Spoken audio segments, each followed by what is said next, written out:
So these are small steps. They're not good enough. They're not good enough for us to be finished, and they're not good enough for us to turn to the Afghan people and say, look, we're done. We've made this progress, and now we're finished with you. And I certainly understand the frustration that Graeme is articulating. And if I were an Afghan, I would be very frustrated and very concerned if I lived in Kandahar and was hearing Canada saying, we're finished in 2011 and we're leaving, and you've now given the Taliban an end date for when you've completed your operations there. But we have made some differences, and I think we need to continue to try to make those differences in the 2 years we have left. Steve. Well, I think it's difficult to measure. You look at the report from the Canadian government, and they said, well, since 2008, we've built 5 schools. There's maybe a little progress going on in the dam. We have the polio eradication program, which we mentioned. But, you know, I was speaking with an aid worker from a Canadian aid organization that was there in Afghanistan during the Taliban and afterward. And he said that actually it was much easier to provide aid and humanitarian assistance under the Taliban than it is now. Why would that be? Because the security situation is so bad right now. That's the problem. And also, some of the military forces have sort of used white Land Rovers and things like that, so they've confused the aid workers with the military mission, which has made it more difficult. So essentially what has to happen is you have to end the conflict. If we want to have that aid and development going on, our first priority can't be to continue fighting a war that even our Prime Minister says we're probably not going to win. We have to focus on ending the conflict. Graeme. You have to remember that all of the things that the Canadians built are very fragile. The Canadian Provincial Reconstruction Team itself is actually based in an old cannery that was itself a reconstruction project in the 1980s. Just up the road, there's a big old textile factory that's covered in dust and it's lying in ruins. That was a reconstruction project too, once upon a time. Lashkar Gah, the capital of Helmand province, used to be called Little America because it was full of American irrigation ditches. And those same irrigation ditches are where Americans are now fighting pitched battles. You cannot build things and have them last unless you have a political situation in which the people acquiesce to your being there. And so it doesn't matter all the things that Canada has built unless you have some kind of peace. And at this point, I worry that the presence of NATO forces are not contributing to finding a peaceful resolution to what is already a civil war. You know, before I get our 2 out-of-town guests to opine on this, let's bring up these next couple of graphics, if I can, Michael. Canada's priorities in Afghanistan. This, according to the Government of Canada. Here's what it's all about.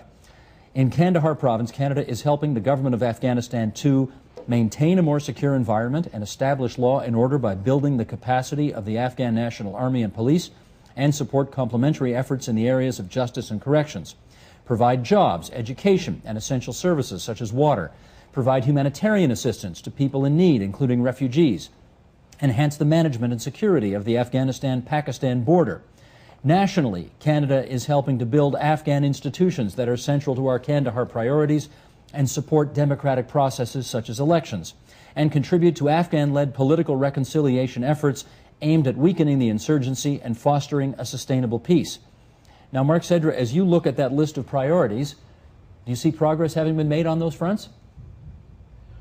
Well, I mean, there has been setbacks, certainly, but we've seen in Afghanistan as a whole, we have seen improvements in almost every development indicator, whether it's education and health. I mean, I'm not going to go through them. We've seen double-digit economic growth in Afghanistan. I mean, I can tell you every time I'm in Afghanistan, which is a couple times a year, you see in every place I go, you see at least in the capital city and in the north and west, unfortunately I'm not able to go to the south as much, you see increasingly economic activity growing and growing. So there is important progress being made. However, I think it's very dangerous to romanticize the Taliban period, to say that, you know, it was easier to do aid work and there was security. This was a regime where it was a brutal regime in terms of human rights. You saw economic indicators decline rapidly. It was what was already one of the poorest countries in the world became even poorer. So I think it's very dangerous to do that. We've seen important growth. Now, Graeme made some important comments earlier that we've seen the security situation deteriorate. I don't think that's necessarily the presence itself of the international community in Afghanistan that's triggered that, but it's problems in the strategy. There was almost 2 lost years in terms of building up the Afghan security forces due to the lack of attention in certain key areas like police reform. So I think that sort of thing has to be corrected and even intensified in the years ahead if you want to make some serious progress. Okay, Colonel Pellerin, your view on that checklist of the priorities of the Government of Canada. How have we done on those? Yeah.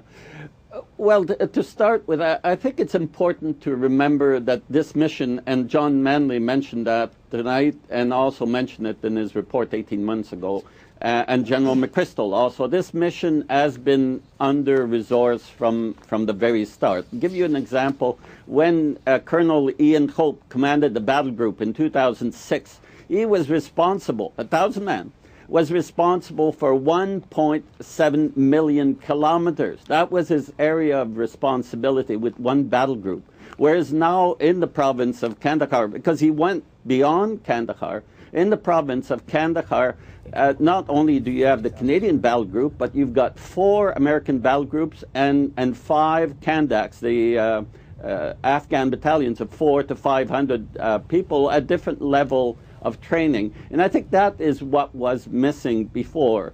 A counterinsurgency implies, a successful counterinsurgency implies a lot of boots on the ground, and the boots were not before, were not there. So if we address, for instance, the first priority, until February 2007, there weren't really any Afghan troops in Kandahar province. The 1st Battalion arrived there to be trained by the Canadians, and now there are 5. The same with the police. The police was illiterate, wasn't getting paid, and wasn't trained, whereas now there is a program where the police come back to the PRT in Kandahar, get 7 or 8 weeks of training, and there is progress there. There is progress also with the Afghan army. I think the Afghan army has been a success. But also we have to remember, we look at Afghanistan with the prism of Kandahar or Helmand province. 60% of the population live outside that area, and on the whole, although there are incidents outside of Kandahar and the south and the east, on the whole, the country is moving along. Like Mark Sedra was saying before, you go to Kabul, the problem that you have is not the Taliban, it's to avoid all the cars trying to run you down. Okay, Steve Staples wants in here. Go ahead, Steve. Well, Steve, I would just, in response to Colonel Pelleran, I mean, I think he would probably agree that no military leader has ever thought he had enough troops in order to accomplish the task that he's trying to do. But he's not wrong in saying that the mission has been under-resourced, right? Well, mostly because of Iraq. Absolutely, and I think that was the key point at which this mission, if it was lost, was during the time that the U.S. took the eye off the ball, and of course that's when we moved to Kandahar province to relieve U.S. troops. But the game changer at this point, what's changed in recent months, is that election, Steve. And we have Karzai now. We've always known he's had corrupt elements in his government, but now it's so clear and so on the table. We want to pour in more troops to defend whom? To defend this government? Is that our partner that we're working with in this country now? Nobody believes that that's a sustainable situation anymore. Mercedes, a word on this? Well, one of the key failures has been in terms of the troops. I mean, we always talk about hearts and minds, and it sounds cliche to a lot of people because they hear it all the time. But I think all of us agree that you can't have success in Afghanistan unless you have the Afghan people, their will being brought forth on the ground, and unless you're actually convincing them that you're doing what's in their interests. And they're not stupid people, they're very rational, they know what's in their interests. And if you have the situation that we had there for so many years, where you're patrolling through a village and saying, hi, we're here from Canada, and we'd like to know where the Taliban is. We'll be back in 3 weeks. If you could tell us where the IED factory is, we'd really like to find it. Well, they know what the consequences are going to be for talking to you. And one of the important elements of the troop surge, what it's enabled, is these model villages, which are a little bit controversial. We've got the Canadian troops actually living in the villages with the Afghan National Army soldiers. The Afghans take the lead. The Afghans invite the Canadians to come into the village. So it's not the Canadians going to the village and saying, hi, we'd like to live in your village. It's the Afghans saying, we don't want the Taliban here anymore. We'd like you to come and live with us.